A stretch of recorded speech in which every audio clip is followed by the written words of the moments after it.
clean it up, reseal it, paint it, and then put it back onto the car. Got a lot of work to do, a lot of scrubbing to do. There we go. Okay.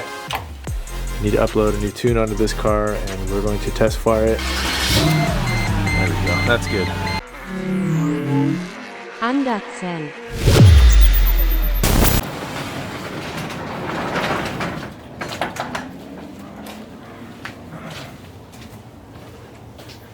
Alright guys, welcome back to Channel Anderson, and welcome to part 2 of our intake manifold job.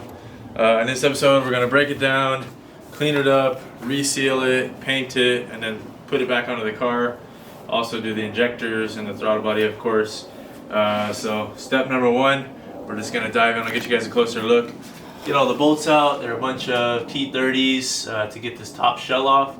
Take off the little pieces here and there and pull it all apart and let you guys see the exploded view of everything that's inside. And thank you to my wife for filming. You guys say thank you too. Yeah. Alright, let's get into it. Yo. Alright, step number 1, I'm gonna try to zip off all of these T30s, get the hoses out of the way, or break them. Come on now. Sheesh.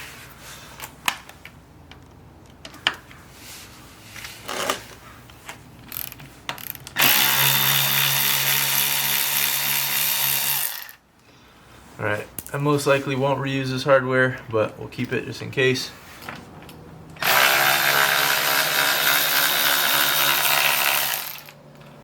Alright guys, we got all those bolts out.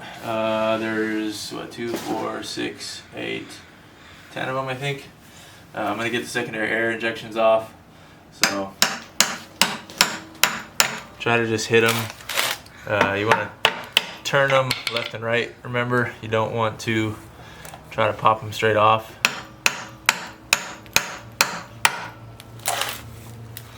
I have to hit them out from the bottom. Okay, that one's going.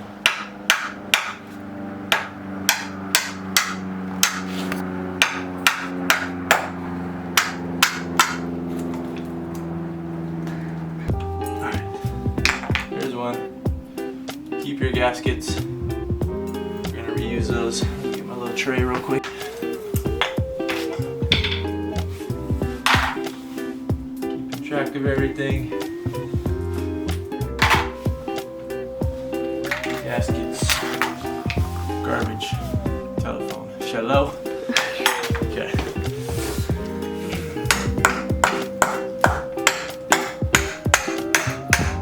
Dang, this one is really stuck. There we go. Whew. I broke it. Alright, so here's a scenario. You got this thing stuck in there.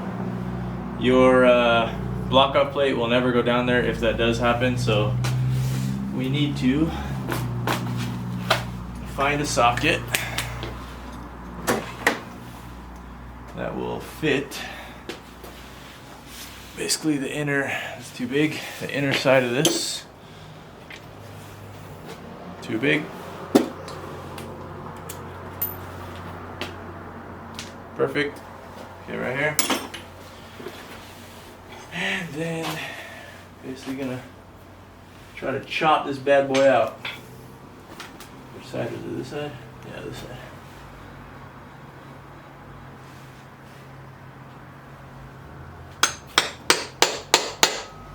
There it goes. Alright, hold on.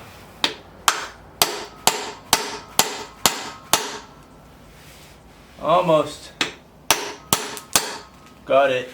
Now I got the socket stuck. There we go. Okay, that's why you don't try to remove these when it's still on the car. This is what I did on the ML55 before, and that's how I originally had to pull the intake manifold out and learn how to rebuild these out of necessity, because I did this on the car and it just turned into a nightmare. So yeah, wait till you get these off of the car. And you just saw, even though I was doing it properly, trying to turn it back and forth, it still broke. So that's all right. no big deal because it's already out of the car. These are garbage. Keep them out of the way. All right. Next thing we need to do is get our, we can take this off real quick so it'll be easier to do when it's still on. And then we're gonna basically pry up on the top half shell and get it to pop off.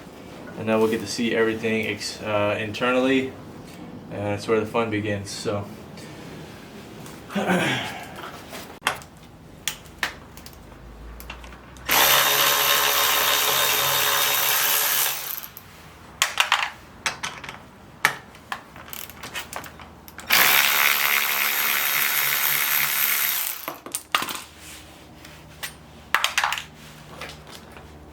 Takes some puzzling to get out. Oh my god. Okay, you can see how caked up that thing is inside of there. I could tell from the other side. So our E-jar was basically barely passing through this thing anyways. If you wanted to, you could chop this off, weld up this other side, and you got a block off plate right there. I just ordered the one from Ben's Force, only like 30-40 bucks. So trying to support a small company over in Texas. Anyways, that is done. Keep this gasket as well. Oh, and I lost, where's my other one? Where's my other, oh, here it is. I was looking for this. Okay, all of our gaskets. Next, we're ready to pop off the shell. So, grab yourself a couple of different screwdrivers. Skinny one. I'll try this one first, see if it does the trick. There's usually a couple areas where it's kind of easiest to do. So just go around. I can tell this one is not going to be sealed very well, so it shouldn't take much. It's already coming up. And there we go. So guys, that should be way harder to do. Evidence B, this should be epoxied to the top of this. So I guarantee, look at that, that should be epoxied down. If you have rattling in your intake manifold, it's these going like that. And if you take it out and you hear them rattling right away, they're not epoxy. These are just literally supposed to be glued to this metal in here. They're not anymore. They probably haven't been for a long time because of how nasty it is in here. This is why we do this. So many reasons why, but we're gonna see a lot of them as we go through this. I'm gonna start trying to take this off all in one go.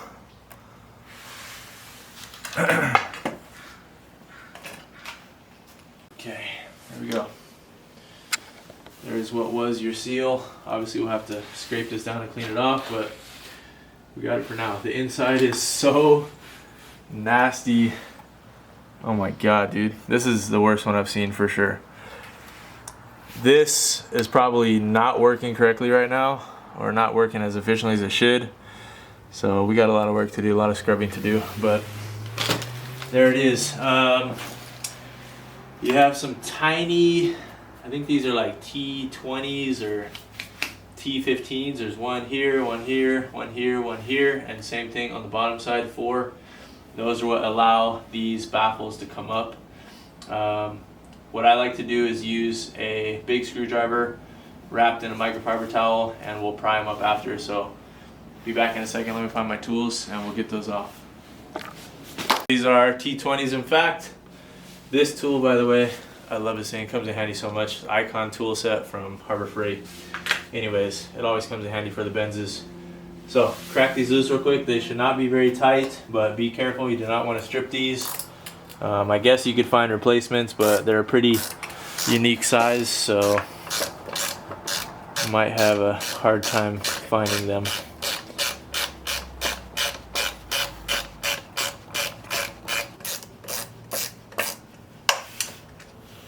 Okay, there they are. Do not lose them.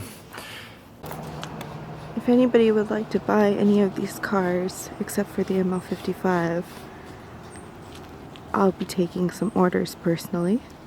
Just don't tell Brooks. 30,000, 40,000, 50 maybe. Not quite sure how much they're all worth, but we can negotiate. Let's get some sick B-roll.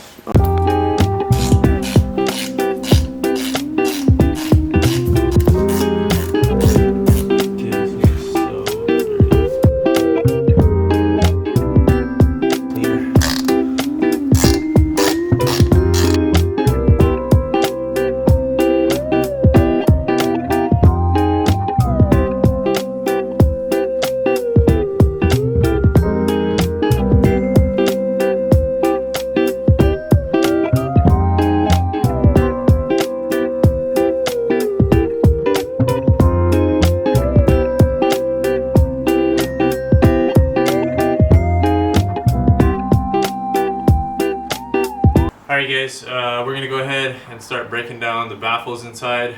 The bottom side is a little more complicated, I'll show you guys that in a second, but let's crack this one loose first. So basically just big screwdriver, something to help kind of protect the metal. So I just use a microfiber. And then you basically just get in here to these inner grooves and try to apply pressure. And it takes a good bit of force. You just do it little by little. Sometimes it's better to lean it on its side and basically just work your way around. It's gonna take a little bit of time, but it'll start to go.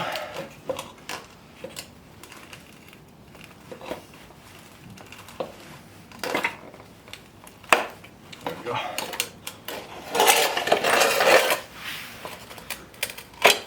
There we go. Okay. Oh. What's up? I don't know, something on the... Oh, it's just silicone. Okay, so yeah, each one of these blades needs to be cleaned and re-siliconed. That's what makes the seal down here in these channels. You can see there's literally oil sitting there. So yeah, this will all need to get cleaned up. Pay attention, your brake booster attachment is right there, so be gentle with that. You don't want to break that. Yeah, it's going to be a lot of cleaning and then siliconing. So that side, this is the easy side.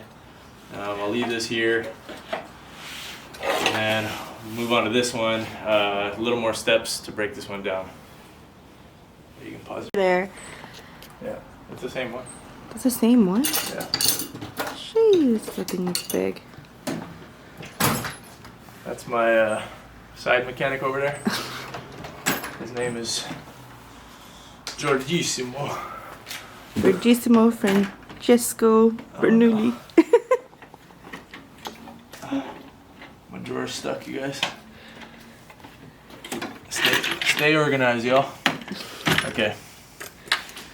I'm trying to find out what size this nut is over here. Almost 10. So this right here, you guys want to come see close.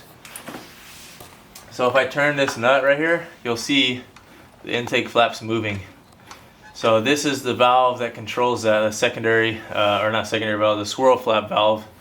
That's what it looks like inside when it's working. This is basically plumbing up and down with the vacuum pole on the lines that are attached to it. And that's what controls your intake manifold from changing at RPM. So it's trying to give you the most power at low RPM and then open up for the most power at high RPM. So to get that off, there's kind of a lot of little pieces. I'm stepping on everything. But we're gonna use just a set of pliers. We can use a vice grip. I think I have a vice grip over here.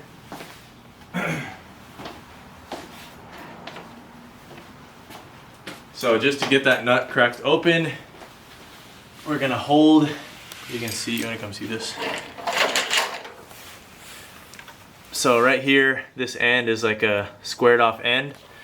So you're gonna hold onto that with a vise or something, pliers, doesn't matter, just to hold it while we get this nut cracked. There we go, I got it. All right, just got it cracked, you guys. I believe so. Yeah, we're good. Okay, now this is spinning. Undo my vice grip. And so this is moving this arm right here. But now that we have the nut cracked, it should, yeah, it just spins off now. Okay, and inside of this piece, there's like, I think 2 or 3 little washers, nylon washers. So just keep track of everything as you're pulling it off.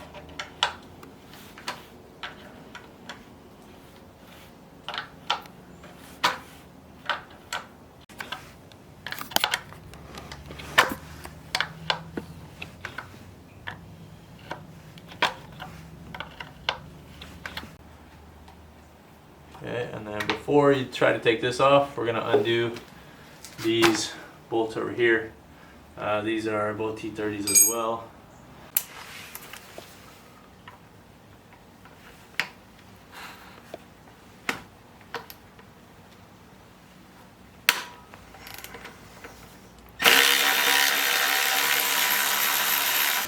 Oh my gosh.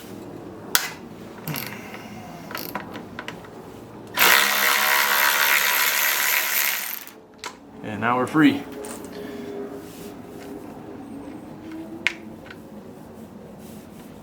And like I said, just pay attention how everything is oriented. This is a squared seat over here. The O-ring is not, or the washer I mean is not, so you don't have to worry about that as much, but anyways, that's how that works. Just in a little ball socket in there. And yeah, keep these bolts with this. Alright guys, so now we're ready to pop this one out, the baffle. Because we just undid our little vacuum right there. The little arm that sits up, it's basically a fork that sits these into it. It's now facing up. If you're not going to take that off, just pay attention when you put this back. The little arm needs to sit into that fork for these flaps to actually work. So anyways, same process here, just little by little going into the channels and trying to crack this loose. This one is going to be a little more difficult because just bigger surface area. So don't get frustrated, just take your time. Alright guys, the life hack that I forgot is when you're prying on this one, instead of going to the bigger channels, go through the ones where the flaps are. That gives you a lot more leverage. And now we'll get this thing popping. There we go. So right away it's making a lot of movement. Start to hear it cracking through. A couple more pries. And you kind of just hold like even pressure and it'll start to break those seals.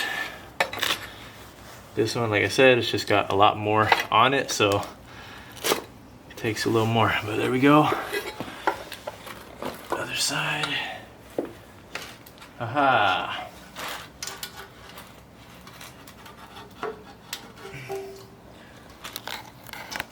There we go. The spider web's attached to it. There we go. Okay, key things to note here. This other very common problem. We're gonna redo this whole hose ourselves, but this hose, there's no way to recover this. If this breaks when this is in the car, good luck. You're done for. Here's our little arm fork for the valve over there. Keep this together. But this right here is a hose we're gonna do ourselves. So we're gonna make one that's never gonna worry about breaking or snapping. You can even do it in a way where this is a serviceable thing. If you can reach down to here, it's a little difficult, but we're gonna make it so it doesn't have to be a worry anymore. There's this little piece in here that will pry out. And then the other thing that you need to pay attention to is this swirl flap. And then these plates actually can come out. So we're gonna reseal these plates as well on both sides. You don't have to, but since we're in here, I'm going to. And actually, really cool, a follower of mine on Instagram found out the replacement part for this little relief flap or relief valve flap. I never knew where you could even find them, but it's actually, I think it was a GM part or LS part that he found that is a replaceable piece for this. It's basically like a little, you guys know the game Sorry? It looks like one of those pieces, but made out of like a flexible silicone. So that's what that is, a little orange piece right there. We should be able to keep it safe. It's not gonna be a worry, but just in case we do, I'll pop up that part number on screen, or the part that he found, and I'll link it in the description below. But that's it right there, guys, for the breakdown. Guess we're gonna go ahead and get to cleaning a little while later, so check back with you guys then. Alright, you guys, what's going on? It's been a while since the last parts of the video. I've been busy scrubbing and scrubbing and scrubbing and scrubbing and scrubbing and scrubbing and scrubbing. Oh yeah, and scrubbing. And we're finally back, and we've got everything for the most part clean. I still have one more baffle for the bottom chamber to finish up, probably in the morning, but I want to try to finish the top half tonight, so that's the only half I'm going to paint most likely. I might paint the bottom, I haven't decided yet, but anyways, wanted to show you guys, because you remember how bad these areas were. Well, they're still bad, but they're less bad. So I've taken my Dremel and grinded away all the big chunks. So I missed that corner actually, so I still got more work to do, but just grinding away the big chunks and taking off any flaky stuff, so I can get it ready for the next step. But as you can see here, the corner we were worried about, it definitely sacrificed a bit, but the good thing is the bolt is pretty much as far as it's going to thread when the rail is on there, and it doesn't even go all the way to the bottom, so we are good. We'll be solid, no problem. So I'm going to go ahead and still epoxy that whole piece. Any bare metal you see, I'm basically going to epoxy, and I think we're going to use the wrinkle black VHT paint on this one. I don't know, I haven't decided for sure yet, I guess, but I just feel like that's the move, so I'll probably do that. Our plates have shown up from Ben's Force, so let me show you guys those real quick. So these guys are absolutely awesome. Quality is amazing. Packaging is all perfecto.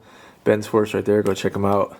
They included stainless hardware with lock washers, everything you need, and gaskets, which is awesome. Don't have to try to reuse the factory ones, which are worn out. Perfectly new gaskets. And inside of here is the two block off plates. Let me get these out. Alright, there we go. Nice. Oh gosh, they were nice. No, still good. No marks. That's good anodization right there. So these are, it feels like steel, I'm pretty sure. Maybe aluminum? No, I think they're steel. But yeah, anodized pieces. One for the back right there, and then this one goes on the actual engine block there to cover up the EGR.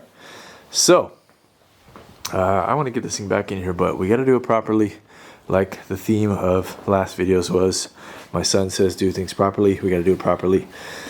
This guys took so much freaking scrubbing. I've been doing this on my lunch break at work the last few days just so I could try to do it in the warmth. I used the Simple Green Industrial the first few days and it does okay, but I couldn't stand it anymore, so today I took the diesel fuel to work and was doing it kind of outside of the shop area, and diesel fuel is amazing, guys. It cleans so freaking well, so that made a lot quicker time. I wish I would have started with that, because probably would have been done with all the pieces right now way better than they are.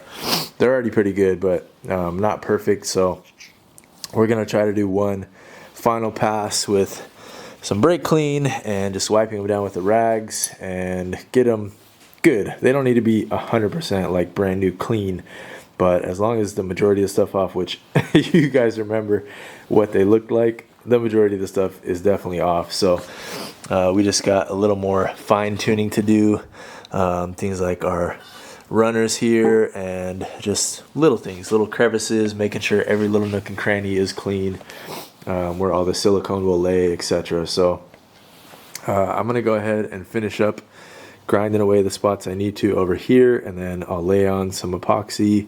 Once that is dried, then we can use our paint, and I'm probably just going to use a heat gun to dry it because it's so cold in here right now. And speaking of cold, I gotta put the space heater on. Yeah, I've collected a few more parts for the manual swap, so we're very, very close, near and dear to having everything like already ready to go. We just need to finish this, obviously, because we need an intake manifold to run the motor to row through 6 gears. So let's get on it. Let's get this done. Let's go. Alright, you guys, an hour's worth of scrubbing later again. We finally got this thing wiped down, acetone down, and I'm ready to apply my epoxy. It's pretty cold in here tonight, so I'll see how quick the epoxy is drying, and if anything, I might leave it until tomorrow morning and then we'll do our paint. But if I can get it to dry in a decent amount of time, then we'll hit it with our first coat of paint tonight. Obviously, got to block off any areas, and I'll keep it on some towels so no paint makes it underneath what we're painting here on top. So let's move on. All right, we're going to be using the VHG Wrinkle Plus. I'm a bit iffy about this, to be honest, guys, because it's cold and my gut just says throw the Alumablast on it because it's quick and I want to be able to finish this up tomorrow in the morning, but we're going to try it. The life hack for this is to use a heat gun in between coats, so that is what I'm going to try to do, and hopefully it works. Alright guys, well, I went through with it. I don't know how much wrinkling it's going to do. This is quite an old can, to be honest, and it's cold, but I guess we will fast forward to about 24 hours from now and see what it looks like. Alright guys, what is going on? It's time to close out this intake manifold refresh video. We have finally our top shell all done. I did it last night. Sorry I didn't film for you guys, but it's going to be the same process pretty much as the bottom half, which I will show you guys. But silicone bead, all the little channels, and then we have to epoxy our plates in. So that is all nice and done, and there is our finish for the top half. It didn't exactly turn wrinkly, it kind of is. Some areas are better than others, but overall, I mean, it's going to be way better than it was, and it looks fantastic compared to what it was, so we will take it. I have our blank off plates for the EGR and SAI, which we'll do later, but I need to get these things hosed off with some water. I scrubbed them all. They should be good to go, but I need to get the final pressure wash just to get all the crud off, and then I will vacuum them, or kind of blow them with a vacuum and towel dry them. And then I will silicone this and seal this up. Alright guys, I'm finally ready to silicone the bottom shell. Last time I did this, I went like harder than paint on polishing all of this aluminum out here, but I just don't have time for that this time, guys. What I might do once it's all sealed back up is tape off some of the spots and just hit it with some Alumablast on the outer shell, because that stuff dries pretty quick and it'll make a nice little exterior coating. A couple things I wanted to point out with these later model intake manifolds. On the early ones, these are metal, and on these later ones, these are plastic. And the early ones are siliconed in. These ones have a gasket that holds them in. So I don't recommend taking these off if you're doing the plastic, or you have the plastic ones. Just leave them on, they're totally fine, and you'll be good. If you do happen to take them off, like I did the first time, I messed up the gasket, so I just siliconed them back in and they're totally fine. This bypass valve actually had a subscriber that found the correct part for that, and it's like, I think it's a GM part maybe, but I'll pop it up on screen. Crazy find by him. I don't even know how he found that, but he found that. So if you guys get stuck and end up breaking that one or tearing it, we have the replacement for that too. So besides that, I'm not gonna get this thing perfect, guys, but it's a hell of a lot cleaner than it was, and it'll be nice and happy in there. So letting this thing do its last a little bit of air drying, and we're gonna get this thing siliconed up and ready to go. Oh, and very, very important note, you want to build your vacuum line out first right now while it's out. So that's what I'll do. I'll show you guys. Vacuum line is going to go on here, and then a little like grommet basically to hold it in the groove in this little channel over here, and that is where it'll sit right there in that little channel. And we're basically just making kind of a spacer bushing on the outside of that hose to fit that little area, and then I'm going to silicone inside of there and on the outside as well after it's done. So it's worked 2 times now, 3rd time's the charm. So let me go through my bag of hoses and materials over here and see what we got. Alright guys, so that is what I got set up right there. This is, I don't even know, like 1/16 vacuum line. I'm using silicone line this time, and then outer shell is just some rubber like 3/8 hose. It's got a little bit smaller inner diameter, but just something to use as basically a grommet right there will suffice. So the rest of it, like I said, is going to be silicone at the bottom, so it's going to help make a seal, and then silicone little dollop on the outside as well. It's for good measure, but that is it right there. Alright you guys, holy smokes, this stuff, get it in the can. That just saved me so much time. Normally this takes like freaking half an hour to do this, because you just gotta have super steady hands, try to fit right in the groove with the squeeze bottles by hand. This thing was magic. I just did this in like 5 minutes. You can see I got that area all gooped up, so I'm gonna feed the hose through there. A little excess doesn't hurt, so a little bit messy there in the middle, but it'll work. But for the most part, like probably the best version I've done on all these beads. So sometimes I'll wipe off the excess or press it down with my hand or whatever, but in this case I think we're pretty good to go. So make sure there's no like extra goop where I don't want it, and slide our chamber in. Alright guys, key thing as well, don't forget to put in your little crow's foot that controls your flaps. How do you think I know that? It's because I just did it.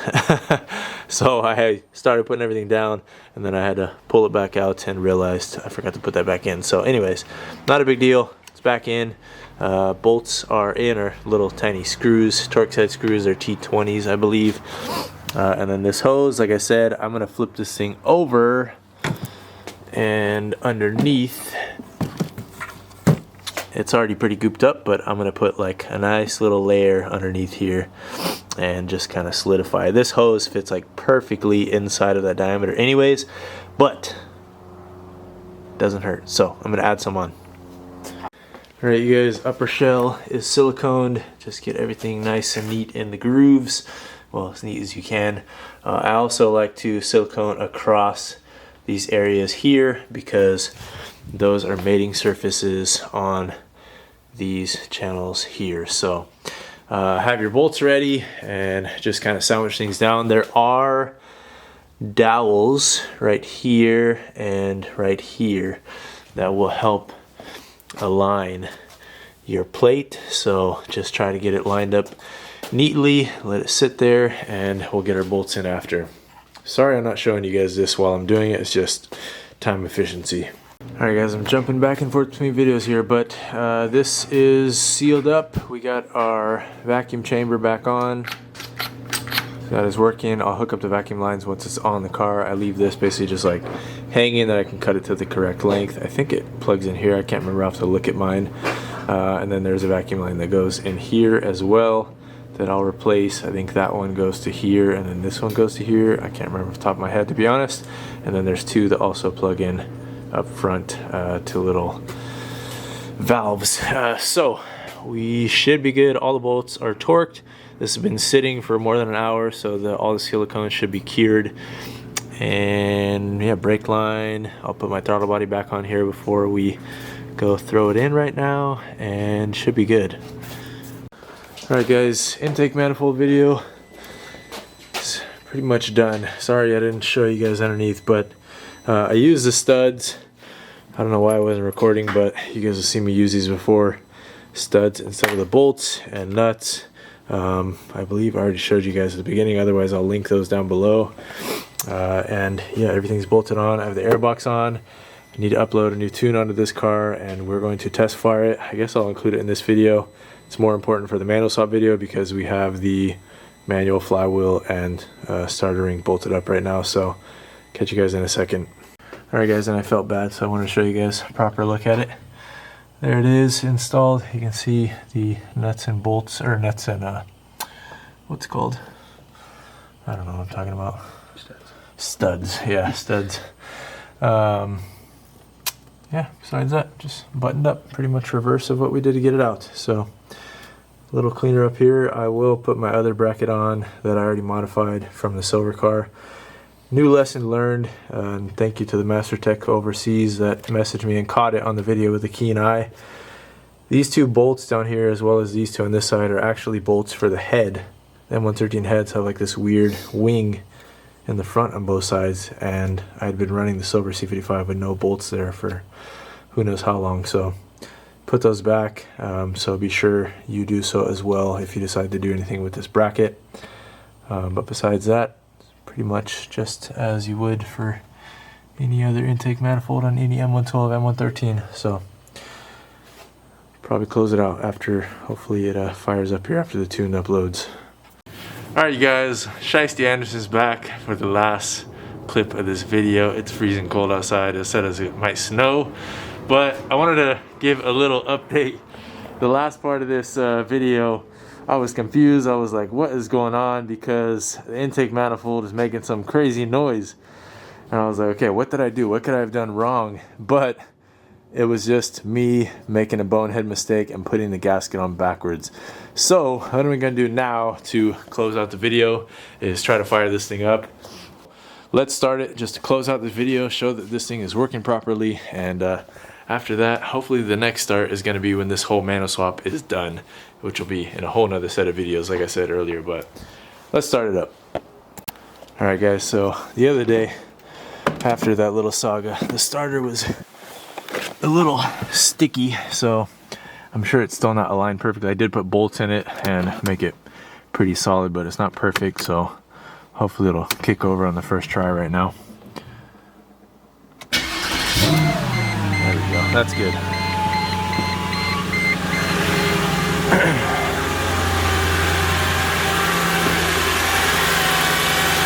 Alright. And do I have lights? Show you guys. Yes. Alright, well. There it is, guys. Our intake manifold complete. No more strange noises. Everything nice and solid. Really happy with how it turned out. In the end, from what it looked like at the beginning, it was absolutely terrible. So yeah, it's cool to be at this point. We're getting all kinds of smoke burning off because there's so much oil from underneath the car with whatever happened with the automatic transmission. Spewed oil everywhere, so you can see the garage is getting quite smoky fast. So let's go ahead and shut this thing down. Oh man, that feels so good to be at this point. Woo, smoky in here. Alright, well, there was a point towards the end of this video where I thought I was going to be undoing the intake manifold that I just got done rebuilding, and I was honestly sunken. It was not a good feeling to know that I might have to do that again when I'm just trying to progress on the car, but thank God, thank the Mercedes universe and Benz gods out there. It's fine. It was just a silly mistake. Like I said, I flipped the gasket backwards, so the secondary air injection plate was not making a seal, and it was just a silly move on my behalf. Luckily, I'm pretty good at pulling these intake manifolds off and putting them back on now, that it only took me about 15 minutes to undo my mistake and correct it. So, and I had a set of new gaskets laying around, so I just threw the new ones on just in case, even though the other ones are probably still fine. I kept those as spares I'll use for something else down the line. But yeah, we got it rocking, guys. It's so cool. We got our first start in this video, and we got our intake manifold rebuilt, and that's pretty much the gist of what I wanted to take care of motor-wise. Valve covers, spark plugs, cleaned up everything, intake manifold resealed, painted so it won't corrode anymore. And then besides that, we're gonna do a few little gaskets and do a coolant drain and fill basically. And then, oh, I still got to do my Y pipe fix that I do on all of the cars now, and delete the line that goes to the washer reservoir. But that's an easy one. I'll do that once the car is on the ground because it's easier to reach everything in there. So yeah, we're pretty much golden, guys, to move forward. I hope that this video is helpful for you. I've done basically like kind of like 5 of these now, but I tried to break this one up into a little easier chunks, and shout out to my wife for helping film at the beginning so I could give you guys some views while I was breaking it down. But that's the gist of it. It's really not hard, guys. Don't be scared to do this. And by seeing what mine look like on the inside, and all 3 of them that I've done, all 4 of them that I've done actually, they are all not in the best of shape at this point in their lives. It's 20, 30 years for most of them, and they just deserve to be refinished. So you can go out there and pay $800, $900 for a remanufactured Pierberg one, but guess what? They do the exact same thing. They're just pulling them down from good parts, cleaning them, and resealing them just like the different factory. Do it yourself and save yourself a ton of money in the process with a little bit of elbow grease. Honestly, it's not that hard. It's just a lengthy process of cleaning. If you got access to like a hot tank or want to drop it off to people that do parts cleaning, something like that, even if you spent 150 bucks on, you know, having them hot tanked and saving yourself that elbow grease, you're golden. And then you just got to spend like 20 bucks on some sealant and some paint and whatever else, and you're good to go. It's one of the most rewarding jobs to do on an M113. It makes you feel good knowing that everything is nice and sealed up and protected and not going to have that risk of corroding like the magnesium alloy does out of the factory stuff. So that's it, guys. Thank you so much for watching. Thank you for bearing the cold with me in this video and sticking with it. So I will catch you guys on the next one. Be ready for that manual swap series. It's coming up soon. Peace.